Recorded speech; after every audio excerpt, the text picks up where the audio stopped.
Alors donc, fort de ces informations, qu'est-ce que vous faites? Vu qu'ils parlent un petit peu de la druidesse, de leurs aventures, est-ce qu'il n'y aurait pas le nom des loups par hasard? Parce qu'il y a peut-être le nom de Oui. tous les loups et je pourrais essayer les différents noms, voir auquel ils Il y a le réagissent nom de plus. tous les loups, mais tu as le nom aussi de l'alpha, donc D'accord. qui est celui-là, et qui est Eden.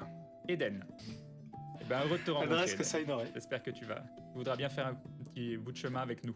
Je sais que C'est tes un compagnons mâle sont morts, mais tu as ici une nouvelle Non, famille. c'est une femelle. C'est une femelle, c'est une louve. Ouais, c'est une louve. Oh. Non, on va se le taper sur toute la route. Mais un mordu ce con quand même. Toi, t'es vexé, c'est tout. Chine, c'est toi qui as la carte, on est loin de la Grande Tour. Un peu moins d'une journée, tu vois. On va marcher Donc. un peu et à la tombée de la nuit on se reposera.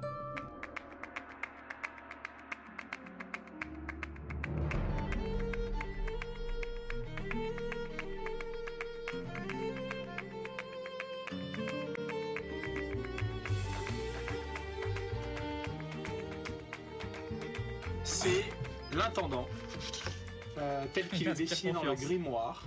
On raconte, d'après les rumeurs, du moins d'après le grimoire, qu'il aurait une origine liée à l'obscurité, au dieu de l'obscurité. Et son travail à lui, c'est de faire le relais entre les royaumes et entre les contrées en cas de danger ou en cas d'alerte ou en cas de message.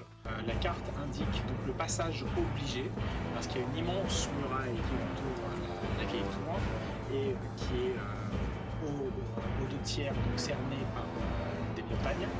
Vous continuez votre chemin et vous arrivez aux fameuses murailles de la vieille tour. Je vais gueuler Théo Silverberg, inquisiteur de la lumière, nous demandons le droit d'entrer afin de nous reposer. Et il y a donc l'archer qui regarde doucement son camarade, qui hausse les épaules comme ça. Excusez-moi, je n'ai pas bien entendu Théo Silverberg. Je vais utiliser ma présence et je vais répéter.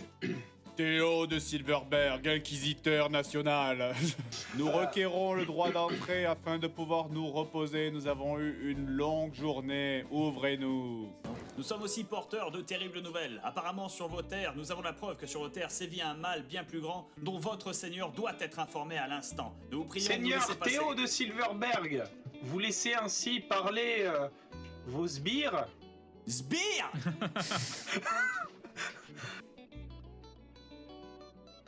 Ouvrez-nous et on pourra en discuter avec votre maître directement. Je n'ai pas à m'adresser à vous. Je n'ai pas de temps à perdre à discuter avec les gardes de la tour. Je vais aller voir, mon supérieur. Alors, je reviens. Ne vous en allez pas. C'est quoi ces voix, ils ont bu ou quoi? Il revient, donc, et vous voyez une personne donc apparaître au-dessus de la muraille, qui ressemble de loin à un homme plutôt mystique. Et donc cette personne, donc du haut de la muraille, donc lève la main. Amis voyageurs, il paraît que vous êtes venus de la part de l'Inquisition ici. Salutations, chef des lieux. Je suis Balthazar Octavius Barnabé Lennon et voici mes compagnons, l'inquisiteur Théo Silverberg, notre ami le mécaniste Grunleck et enfin le fier chi qui nous suit depuis nos débuts de nos aventures. Nous avons la preuve qu'un mal sévit sur vos terres et nous devons impérativement en informer le tenant de ces lieux. Et là, je vais jeter le bouquin par terre du coup. Oui, Barnab... Bob... Bob, appelez-moi Bob. Bob. Oui, messire, oui. Oui. Sauf que... Je suis désolé, j'ai des ordres. Quels sont-ils? Je ne dois pas ouvrir les portails. Est-ce qu'il faut qu'on défonce la porte pour que vous nous laissez rentrer? Non, Ouvrez-nous, non. putain de merde. Non, attends, pourquoi ne devez-vous pas les ouvrir? Oulala, vous allez dire gentiment à votre soldat de se calmer. Pardon, de l'inquisiteur. C'est pas un soldat, techniquement c'est mon supérieur légal, et le vôtre d'ailleurs. Pour le Bon, coup, allez. Le mien, mais je n'ai d'ordre à recevoir que de l'intendant Bragg. Et vous n'avez donc absolument aucun ordre à recevoir de l'Inquisition? En déduirais-je que vous êtes un hérétique? Déduisant... Hey, il se penche Ils comme sont ça. bourrés. Complètement. Il reformule. Déduisez-en ce que vous voulez. Pourquoi ne devez-vous pas ouvrir les portes? Connaissez-vous la raison de votre ordre? C'est un ordre. C'est un ordre de notre intendant. N'aurait-il donc absolument aucun rapport avec le mal terrible qui sévit sur vos terres et élimine vos partisans depuis le début de cette année? Ah bah si, justement, puisque vous le dites, puissant mage. Et nous avons justement des informations Et ne me sur le coupez sujet. pas la parole, c'est très impoli. Je vous explique. J'ai des ordres. Alors oui, il y a des dangers à l'extérieur, dans les contrées. Et c'est parce qu'il y a du danger à l'extérieur que je vais sûrement pas ouvrir le portail. Ok, alors on va arrêter de jouer. Vous savez ce que je vais faire? Je vais aller Non, à la non. ville la plus proche, je vais mobiliser une armée d'inquisiteurs, je vais revenir, je vais mettre le feu à votre village et je vous pendrai par les couilles au milieu. Alors vous allez ouvrir cette putain de porte parce que sinon je vous jure que je vais faire ça. Ouh là là. Vous allez Il est très descendre de drôle. 2 degrés là. Ok, allez, demi-tour. Inquisiteur ou pas inquisiteur? Attends. Peut-être que Quelqu'un a dit de redescendre de quelques degrés? La situation est particulière. Peut-être que vous devriez aller demander à votre intendant si, dans le cas présent, vous ne devriez pas ouvrir. On peut attendre. Ouais. Chine, tue-le. Pour l'instant, j'ai pas entendu de formule de politesse. Hein. Auriez-vous Vous la au voulez, nom la de- formule de politesse? Attends. Au Entre nom les de- deux yeux? Au nom de l'Inquisition et Schleck. de la Guilde officielle des mages, auriez-vous l'extrême obligeance de nous accorder l'insigne honneur de bien vouloir informer votre maître et séant teneur des lieux que nous avons des informations capitales sur le mal qui sévit et qui vous force ainsi à fermer vos portes aux gens et aux braves gens et honnêtes commerçants qui souhaitent venir dans votre ville? Monsieur? Je vais voir ça en attendant, parce que je vois quand même que votre inquisiteur est un peu chaud. Oui, c'est dans sa nature.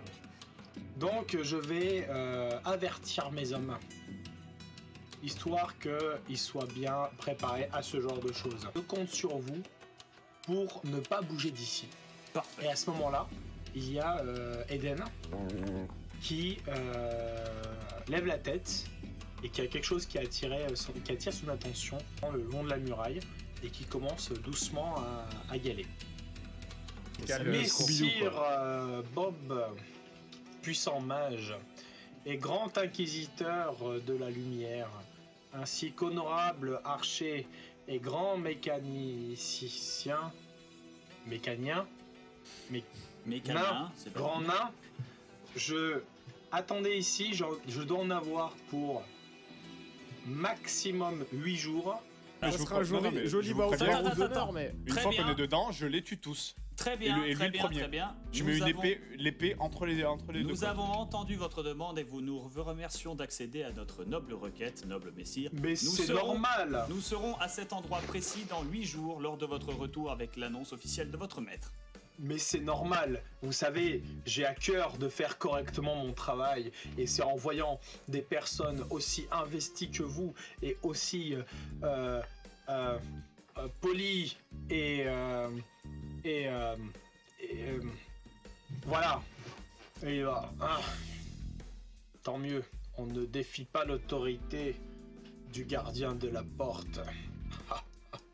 Vous entendez un cri de fillette de l'autre côté de la muraille et vous entendez avertissez l'intendant, avertissez le roi, avertissez-le, aidez-moi à m'appuyer, donnez-moi encore un verre, il s'éloigne. Bon, je pense qu'il mettra pas 8 jours, je pense qu'il mettra 8 heures grand maximum. On fait quoi, on campe? Vous percez à travers la forêt et alors que vous percez à travers la forêt le long de la muraille, à peut-être quelques kilomètres de là, pas très loin, vous voyez en accompagnant Eden qui gratte un peu. Hop. Du coup, Eden qui gratte un peu le long de la muraille et vous voyez un trou étroit dans la muraille qui est couvert de branchages morts et il y a Eden qui gratte, qui essaie d'arracher avec ses dents le bois et qui se retourne vers vous.